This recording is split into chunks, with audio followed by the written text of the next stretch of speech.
لا بس بقول لك ايه، المصري القديم لما جه يعمل شهور السنه علشان يستخدمها في الزراعه اللي هي شهور السنه القبطيه دلوقتي، ما سماهاش كده وخلاص. انت بالنسبه لك الشهور دي اسمها توت، طوبه، امشير، انما عند المصري القديم الموضوع مختلف تماما، ده كل اسم ليه معنى معين. السنه عند المصري القديم كانت بتبتدي في شهر سبتمبر، واول شهر في السنه دي هو شهر توت، وتوت نسبه للاله تهوت أو تحوت، إله الحكمة والفنون والعلوم عند المصريين القدماء، وهو كمان مخترع الكتابة ومقسم الزمن.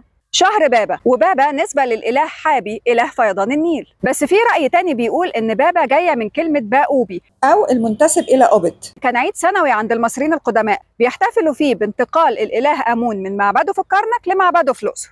شهر هاتور، وهاتور نسبة للإلهة هاتهور إلهة الحب والجمال عند المصريين القدماء. شهر كيهك، كيهك نسبة للمعبود كهاكا أو الثور المقدس اللي هو العجل إبيس عند المصريين القدماء.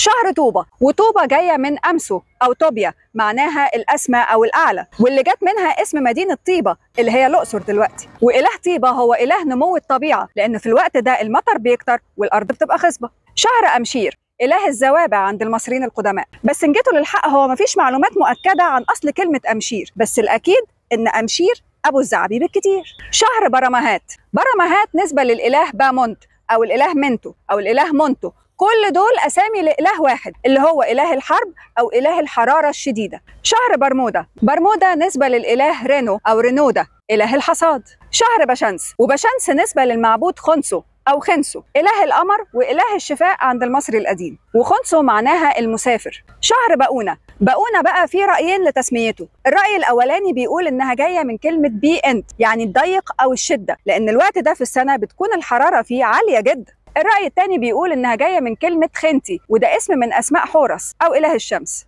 شهر أبيب، وأبيب نسبة للإله أبيب اللي هو التعبان الكبير اللي موته الإله حورس. شهر مصرة، ومصرة جاية من الكلمة المصرية القديمة مصرع يعني ولادة رع اللي هو إله الشمس. كده السنة خلصت عند المصري القديم. هتقولي إزاي؟ إذا كانت هي بتبتدي 11/9 وبتخلص 5/9، أمال الأيام اللي في النص دي راحت فين؟ ال5 أيام دول بقى اسمهم شهر النسيء، وده الشهر ال13 في السنة القبطية.